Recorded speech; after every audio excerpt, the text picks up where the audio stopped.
fact, the idea of faith, there's no direct translation in Chinese. That's They interesting. think of the way the words that we use for faith, here it often refers to like this, we have no proof, and so we have to kind of believe it anyway. It's like a blind faith. You have to believe it anyway, even though sometimes there's no reciprocation, right? And so in China, the focus is on efficacy.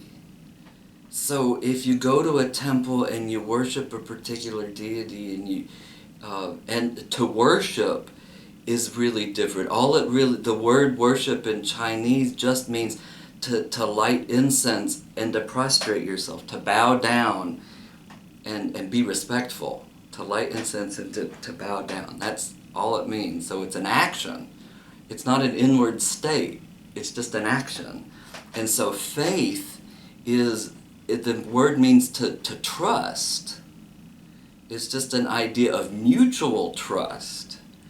And so it's the same thing as it actually builds out of Confucianism. And so here we're getting this, kind of complex circle going of how one tradition influences the next tradition, influences all the way around through the complex Chinese culture. The idea of faith in China really is about mutual trust. So if you go to a deity in China, the Chinese are going to say, please help, for whatever reason, right? They're going to go to a deity that's expected to be able to help with a particular kind of issue.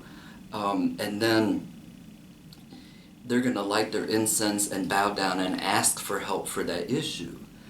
And if it works for them, they're going to come back and then light more incense and bow down and say thank you. And the next time they need help with that issue, they're going to come back to that deity. But if it doesn't work, they're going to go, and try a different deity. If it's not effective or efficacious, they're not going to worry about it. They're not going to have an existential, crisis, or what we call a crisis of faith or anything like that. They'll just move on to a different deity. They'll ask a different god or bodhisattva or something to help, rather than try to worry about why is that one not doing it.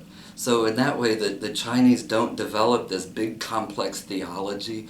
They don't have volumes and volumes written about why the gods act in the way that they do, or why they do or don't do the things that we ask them.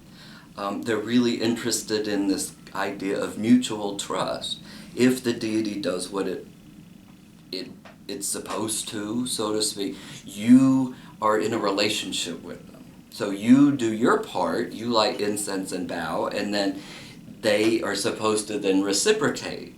If they don't reciprocate, it's the same thing as if your roommate borrows $5 from you. If they don't give it back, you don't let them borrow $5 anymore. You know better next time. Then you become friends with somebody different.